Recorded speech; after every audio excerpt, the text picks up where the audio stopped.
말씀 보겠습니다. 오늘 말씀은 신명기 1장 40절부터 46절까지 말씀입니다. 신명기 1장 40절로 46절까지 말씀 같이 보겠습니다.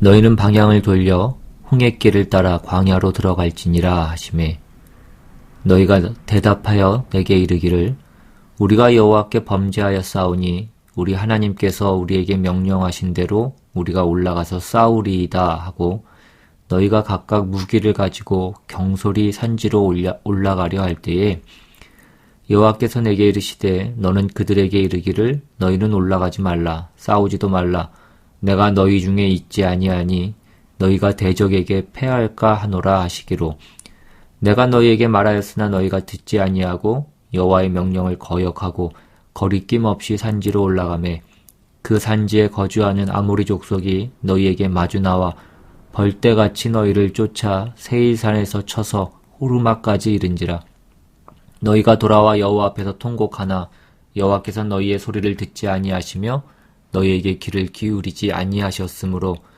너희가 가데스에 여러 날 동안 머물렀나니 곧 너희가 그곳에 머물던 날 수대로니라. 아멘. 요즘 한국은 교회와 또 각종 기독교 관련 단체들이 이 코로나 팬데믹의 주요 감염 통로로 지목되고 있어서 사람들의 질타를 받고 있습니다. 요즘 사람들은 교회라고만 하면 지긋지긋하다라고 그렇게 얘기합니다. 지난 29일에 한국기독교교회협의회가 한국 교회가 이 코로나19 확산의 주된 세력으로 인식되고 있는 것에 대해서 국민들께 깊이 사죄드린다라고 대국민 사과문을 냈습니다. 이 팬데믹으로 인해서 고통받는 모든 이들이 바로 예수님께서 함께 하시고자 했던 우리의 이웃인데 이 이웃의 생명과 안전을 외면한 채 자신들의 신앙 행위만 고집하는 교회를 어떻게 예수를 따르는 그 제자 공동체라고 할 수 있겠냐는 것입니다.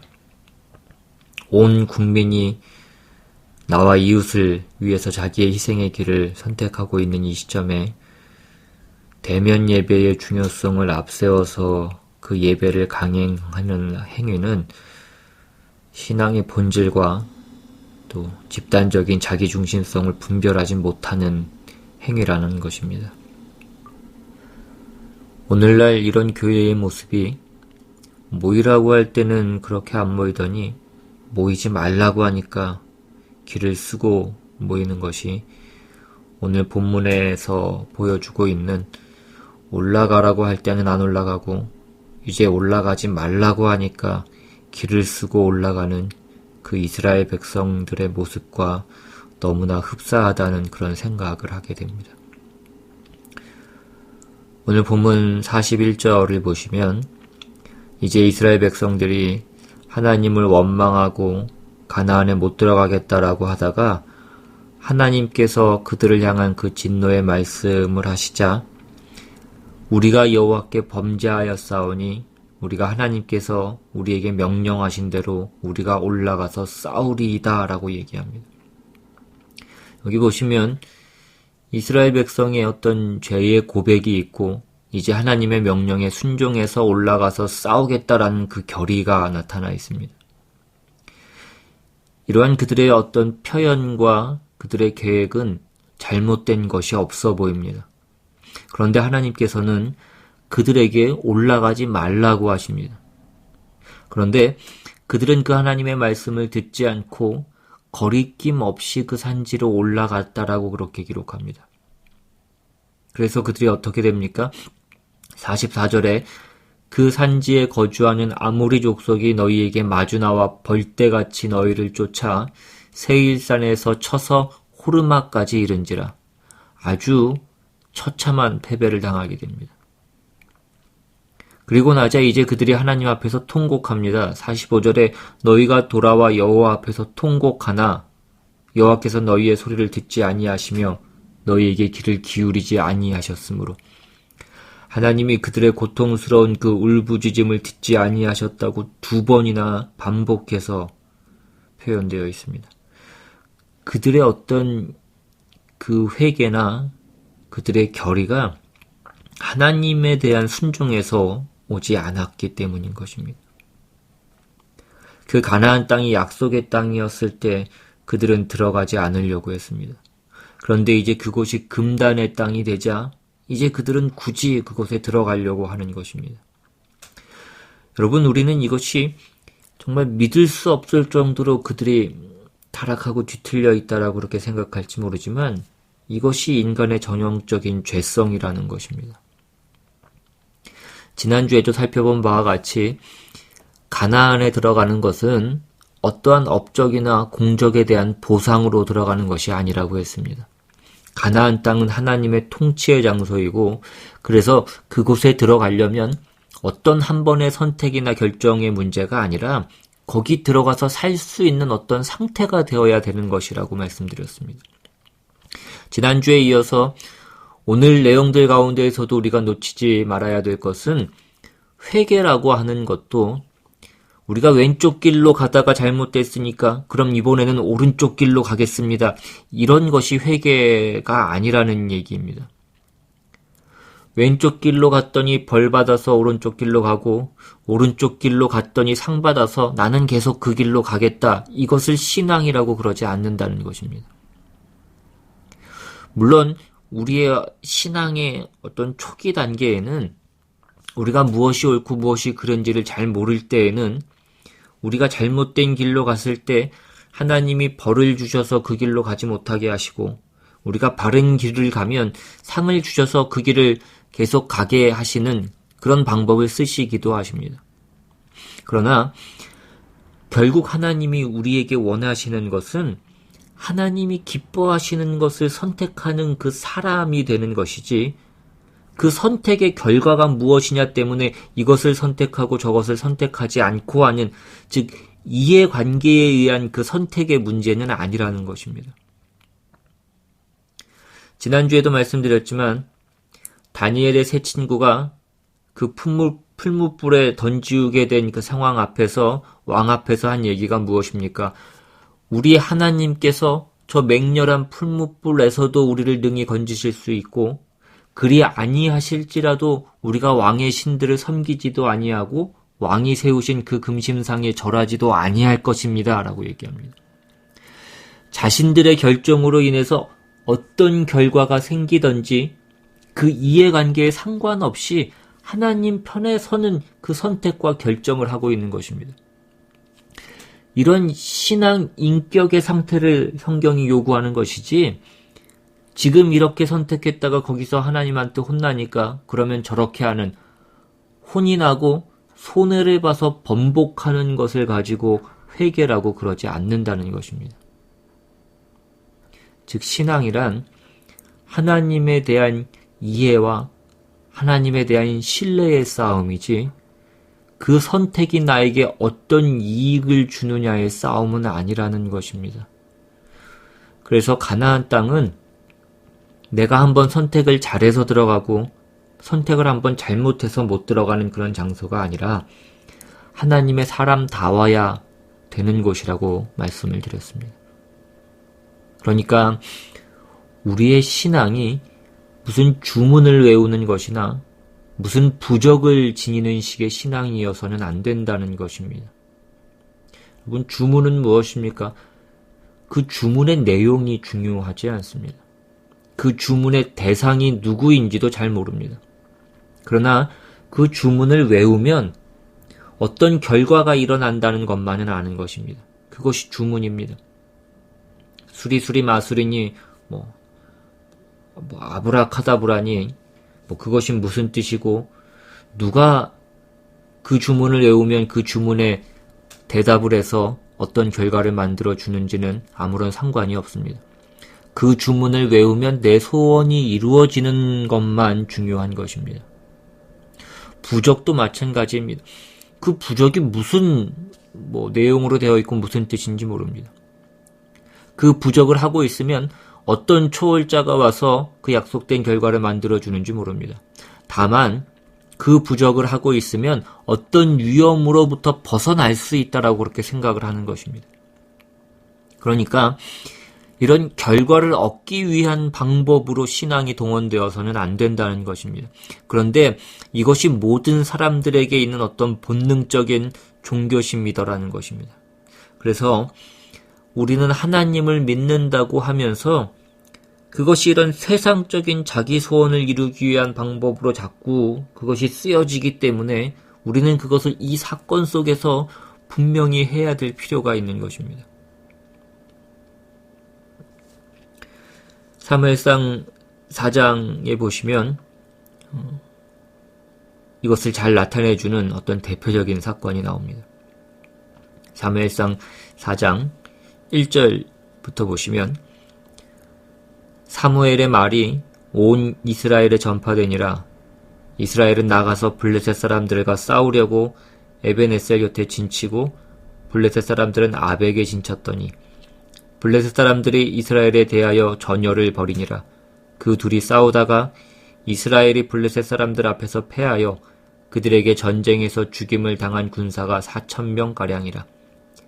백성이 진영으로 돌아오매 이스라엘 장로들이 이르되 여호와께서 어찌하여 우리에게 오늘 블레셋 사람들 앞에 패하게 하셨는고 여호와의 언약궤를 실로에서 우리에게로 가져다가 우리 중에 있게 하여 그것으로 우리를 우리의 원수들의 손에서 구원하게 하자 하니 말하자면 지금 저들에게 있어서 그 언약궤는 부적인 것입니다. 지금 이들은 언약궤가 오면 하나님도 함께 하실 수밖에 없고 하나님이 함께 하시는 한 우리가 진리가 없다라고 그렇게 생각하고 있는 것입니다. 그러니까 하나님이 우리의 편이 되게 하는 것입니다. 우리가 하나님이 원하시는 대로 순종하여 쫓아가는 것이 아니라 내가 원하는 결과를 얻기 위해서 하나님을 동원하는 방법으로 이 언약궤가 이제 사용되고 있는 것입니다. 오늘 본문에서는 그것이 어떤 것이었습니까? 하나님이 가라고 말씀하셨을 때는 못 가겠다고 거절하고 하나님을 원망하다가 이제 하나님이 너네 더 이상 안 되겠다. 너희는 이제 저 땅에 못 들어간다. 너희는 이제 다시 광야로 돌아가서 거기서 다 죽을 것이다. 그렇게 하나님이 어떤 진노의 말씀을 하시자 그 진노를 피하고 자신들이 원하는 그 결과를 얻기 위해서 회개하고 이제 순종하겠다라고 그렇게 하는 것입니다. 이렇게 하면 되는 것이 아니라는 것입니다. 근데 너무나 많은 사람들이 이 신앙 가운데 머물러 있습니다. 우리의 신앙에 이런 초보적인 단계가 있었다라는 것은 어쩌면 당연한 일일 것입니다. 그러나 거기 머물러서 거기에만 익숙해져 있어서는 안 된다는 것입니다. 이것은 전혀 다른 문제입니다. 언약궤를 가져온 이스라엘 백성들의 이 우매한 짓과 우리가 늘 문제가 생기면 기도하고 금식하고 울고 매달리고 회개하고 그러면 무조건 된다라고 생각하는 것은 똑같은 실수들인 경우가 대부분입니다. 성경에 분명히 하나님이 어떤 분이고 어떻게 일하시는 것을 좋아하시는지 너무나 자세하게 나타나 있습니다. 그럼에도 불구하고 우리는 그 성경을 들여다보고 하나님의 뜻을 알기를 게을리하고 내 소원을 앞세워서 하나님을 그저 감동시키려고만 하는 잔재주를 부리기가 일수라는 것입니다. 그 잔재주가 뭐냐면 회개하는 것이 될 수도 있습니다. 그리고 기도한다는 거고 그리고 헌금한다는 것입니다. 기도하지 말고 헌금하지 말라는 것이 아니라 그러한 의도와 목적을 가지고 기도하고 헌금하는 것은 전혀 도움이 되지 않는다는 것입니다. 그래도 안 하는 것보다 낫지 않겠느냐라고 얘기할 수 있지만 물론 요즘에는 그마저도 너무 안 하니까 그렇게 생각할 수도 있습니다. 물론 교회 재정에는 그것이 도움이 될 수도 있습니다. 그러나 그것을 행하는 사람에게는 결단코 도움이 되지 않는다는 것입니다. 여러분, 그것은 가증한 것입니다. 하나님을 그렇게 속이려고 하지 말고 하나님을 이용해 먹으려고 하지 말라는 것입니다. 하나님은 높으신 분이요. 그 앞에 우리가 경외하고 모셔야 될 분이지 우리가 신앙이라는 이름으로 조종할 수 있는 분이 아니라는 것입니다. 우리가 이러한 일로 하나님을 얼마나 잘못되게 섬기고 하나님 앞에 얼마나 큰 잘못된 짓들을 자행하고 있는지 모릅니다. 아까 사무엘상에서 이스라엘 백성들이 그래서 어떻게 됩니까? 4절부터 계속해서 보시면 이에 백성이 실로의 사람을 보내어 그룹 사이에 계신 만군의 여호와의 언약궤를 거기서 가져왔고 엘리의 두 아들 홈니와 비느하스는 하나님의 언약궤와 함께 거기에 있었더라. 여호와의 언약궤가 진영에 들어올 때에 온 이스라엘이 큰 소리로 외침에 땅이 울린지라.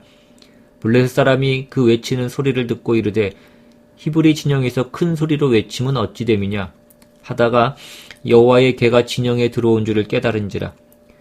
블레셋 사람이 두려워하여 이르되 신이 진영에 이르렀도다 하고 또 이르되 우리에게 화로다. 전날에는 이런 일이 없었도다. 우리에게 화로다. 누가 우리를 이 능한 신들의 손에서 건지리요. 그들은 광야에서 여러 가지 재앙으로 애굽인을 친 신들이니라. 너희 블레셋 사람들아 강하게 되며 대장부가 되라.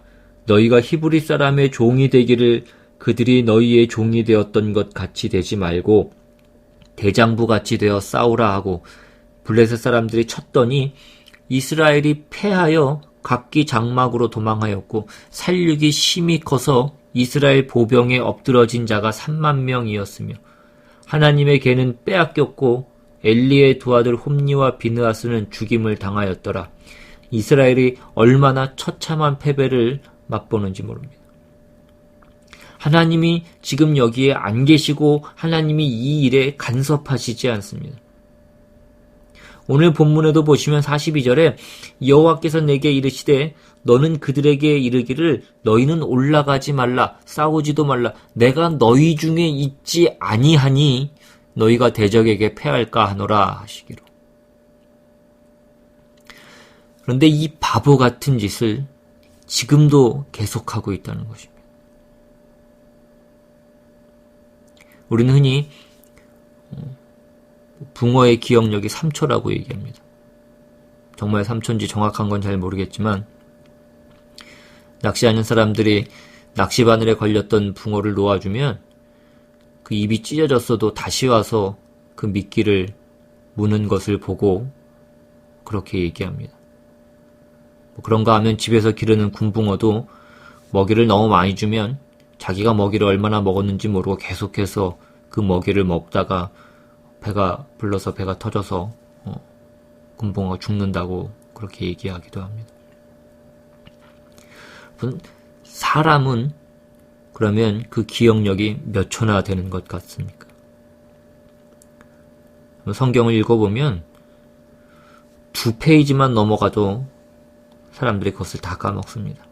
하나님의 그 능력과 그 기적을 맛보고도 2페이지를 못 가고 그것이 어떤 때는 2문단을 못 가는 것을 보게 됩니다.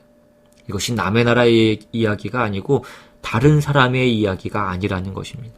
우리의 얘기인 것입니다. 그래서 신앙이라는 것이 가나안 땅에 들어가는 것이 한 번 잘한 선택, 한 번 잘한 업적의 보상이 아니라는 것입니다. 그 결과가 아니라 하나님의 자녀가 되어야 하고 하나님의 백성이 되어야 하는 것입니다. 하나님의 백성이지만 못났을 수도 있고 혹 실수를 할 수도 있습니다. 그것과 하나님의 백성이 아닌데 연필 굴려서 정답을 우연히 맞춘 것과는 얘기가 다르다는 것입니다. 하나님의 통치와 하나님의 주권 아래 자녀와 백성과 그 신하로 들어가는 자세와 그 하나님을 내가 원하고 내가 욕심내는 것에 동원하려는 재주를 부리는 것과는 엄연히 다르다는 것입니다. 종교적인 모든 용어와 어떤 말과 어떤 명분을 가지고 있어도 그것이 다 당사자가 하나님을 이용해 먹으려고 하나님이 내 손에 있도록 하기 위한 것이라고 한다면 그것은 신앙이 아니라는 것입니다. 이러한 문제에서 지금 가나안을 못 들어가게 되니까 울고 불고 회개하고 전쟁에서 지니까 언약궤를 갖고 오는 이 일이 우리 안에서 얼마든지 일어날 수 있는 실수라는 것을 우리가 기억해야 된다는 것입니다. 실수라면 그나마 다행이지만 그것을 어떤 우리의 근본적인 신앙으로 갖고 있다면 그것은 너무나 큰 문제라는 것입니다. 오늘 본문을 보시면 이스라엘 백성이 이제 하나님의 말씀을 순종해서 올라가겠습니다 라고 하고 올라가지 말라고 말씀하셨는데도 겨우 기어코 올라가서 결국은 집니다. 지고 내려와서 그들이 어떻게 합니까? 돌아와서 여호와 앞에서 통곡합니다. 여기서 그들이 통곡하는 것은 무엇입니까? 우리는 우리가 할 수 있는 최선을 다했는데 하나님 어떻게 그러실 수가 있습니까? 하나님 어찌 몰라주십니까? 라는 것입니다. 여러분, 신앙은 진심과 열심의 싸움이 아니라고 했습니다. 신앙은 지식의 싸움입니다. 구약에서 그 이스라엘 백성들의 실패를 한마디로 표현했을 때 그것을 뭐라고 얘기합니까? 호세아서를 보시면 4장에 내 백성이 지식이 없음으로 망하는도다라고 얘기합니다. 6장 6절에 나는 인애를 원하고 제사를 원하지 아니하며 번제보다 하나님 아는 것을 원하노라. 여기서 제사와 번제가 나오는 것은 그것을 수단으로 사용하지 말라는 것입니다. 주문을 외우듯이 제사를 드렸다는 것으로 하나님이 꼼짝없이 내 말을 들어야 되는 것이 아니라는 것입니다.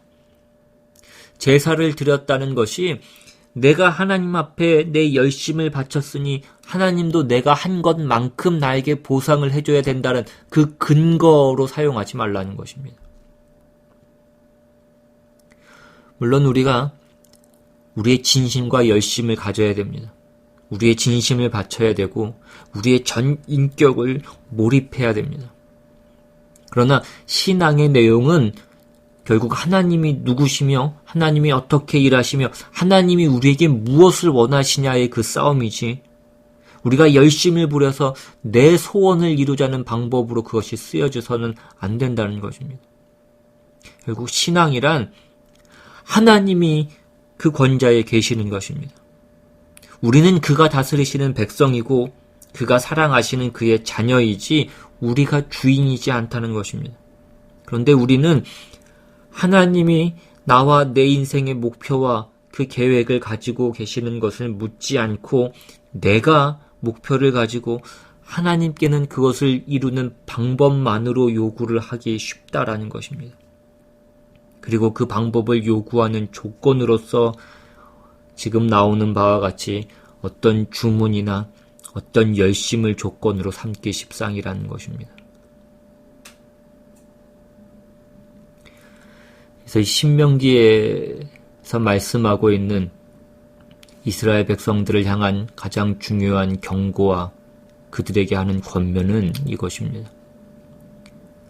신명기에서 가장 유명한 6장으로 가셔서 1절부터 보시면 이는 곧 너희의 하나님 여호와께서 너희에게 가르치라고 명하신 명령과 규례와 법도라 너희가 건너가서 차지할 땅에서 행할 것이니 곧 너와 내 아들과 내 손자들이 평생에 내 하나님 여호와를 경외하며 내가 너희에게 명한 그 모든 규례와 명령을 지키게 하기 위한 것이며 또 내 나를 장구하게 하기 위한 것이라. 왜 자꾸 하나님께서 이스라엘 백성들에게 그 율법을 지켜라 라고 말씀하십니까? 하나님의 그 통치권이 시행되는 데가 가나안 땅이기 때문입니다. 그 통치권을 받드는 자만이 들어가는 곳이 가나안입니다. 그러니까 신앙이란 그 통치에 순응하는 것입니다. 그래서 신명기 전체는 결국 하나님의 명령을 지켜라 그리고 그것을 부지런히 가르치라입니다. 이어지는 3절부터 계속 보시면 이스라엘아 듣고 삼가 그것을 행하라. 그리하면 네가 복을 받고 네 조상들의 하나님 여호와께서 내게 허락하신 것 같이 젖과 꿀이 흐르는 땅에서 네가 크게 번성하리라. 이스라엘아 들으라. 우리 하나님 여호와는 오직 유일한 여호와시니 너는 마음을 다하고 뜻을 다하고 힘을 다하여 내 하나님 여호와를 사랑하라. 오늘 내가 내게 명하는 이 말씀을 너는 마음에 새기고 내 자녀에게 부지런히 가르치며 집에 앉았을 때에든지 길을 갈 때에든지 누워있을 때에든지 일어날 때에든지 이 말씀을 강론할 것이며 또는 너는 또 그것을 내 손목에 매어 기호를 삼으며 내 미간에 붙여 표로 삼고 또 내 집 문설주와 바깥문에 기록할지니라. 계속 그 말씀을 하는 것입니다. 하나님의 말씀을 들은 보상으로 가나안에 들어가는 것이 아닙니다. 가나안은 그 하나님의 통치에 순응하는 자만이 들어가는 것입니다. 3절에 이스라엘아 듣고 삼가 그것을 행하라. 그리하면 네가 복을 받고 내 조상들의 하나님 여호와께서 내게 허락하심 같이 젖과 꿀이 흐르는 땅에서 내가 크게 번성하리라. 우리가 이 말씀을 잘못 보면 그 말을 들으면 복받고 번성하는 것이 결과인 것 같이 보입니다. 그것이 아니고 여기는 그래야만 되는 것이라는 것입니다. 그게 아니면 어떻게 됩니까? 그러면 하나님과 단절되는 것입니다. 하나님의 통치를 거부하면 마치 집에 들어오는 그 전기선이 끊어진 것과 같습니다. 하나님으로부터 끊어지는 것입니다. 끊어지면 젖과 꿀이 흐를 수 없고 복을 받을 수 없고 그 수요가 번성할 수 없습니다. 그건 벌이 아니고 당연한 결과가 되는 것입니다. 하나님이 일부러 무슨 징벌을 내리실 필요가 없습니다. 그러니까 이스라엘 백성에게 외적이 쳐들어오고 흉년이 오고 하는 것은 사실은 하나님이 저들을 깨우치게 하기 위하셔서 조금 더 간섭하시는 손길인 것입니다.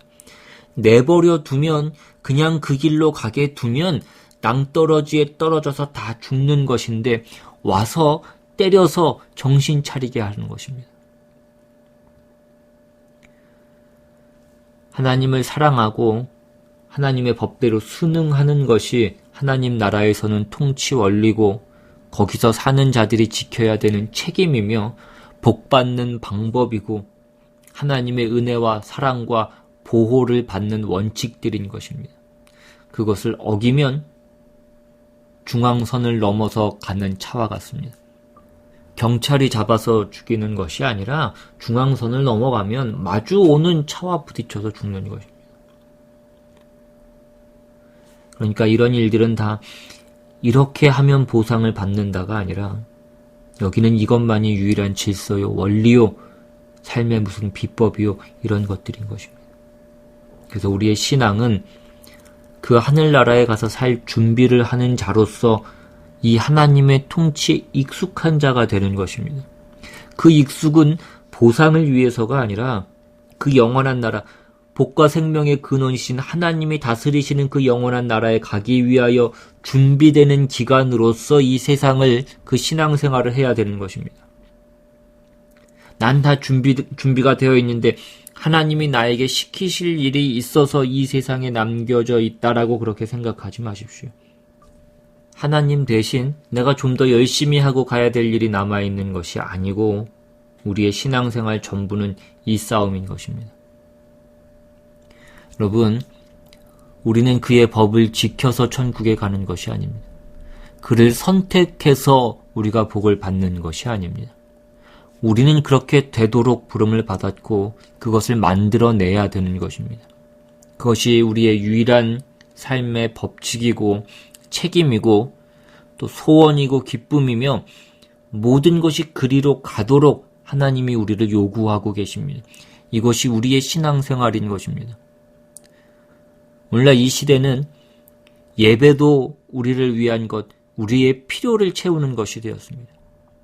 그래서 설교도 하나님의 말씀도 사람들의 필요를 채워주려는 그 설교가 되었습니다. 우리는 너무 바쁜 사람들이라 바쁜 일정 가운데에서도 우리의 시간을 내었다는 사실로 인해서 하나님은 기뻐하셔야 된다라고 그렇게 생각합니다. 만일 정말로 우리가 생각하는 것이 우리 자신뿐이고 우리의 예배의 이유가 그저 우리의 필요를 채우기 위한 것이라고 한다면 분명히 우리는 하나님과 그분의 속성의 주의를 집중하여 그 하나님을 찬양할 수 없게 될 것입니다.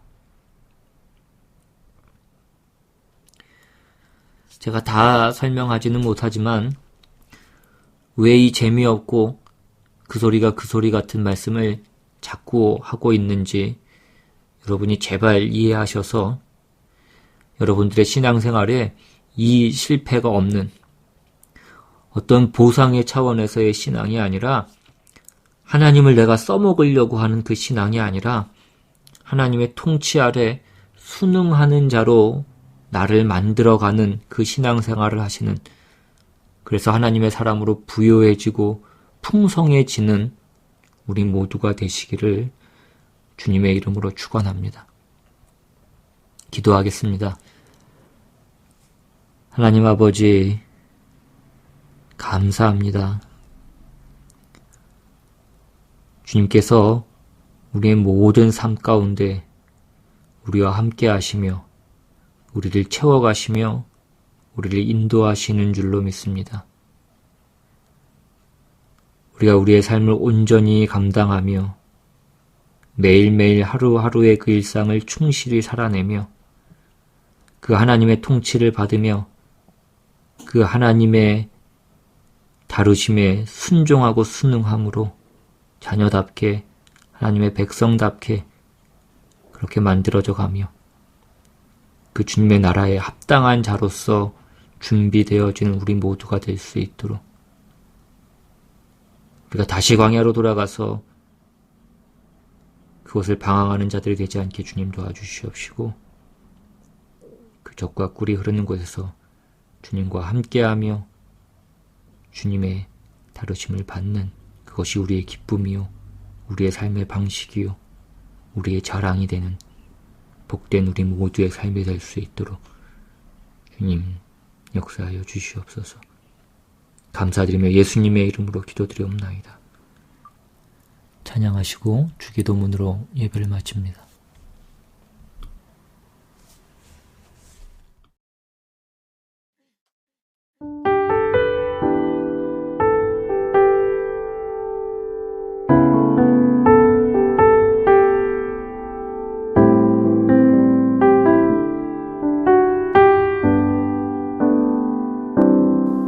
주께 가까이 날 이끄소서. 간절히 주님만을 원합니다. 채워주소서. 주의 사랑을 진정한 찬양 드릴 수 있도록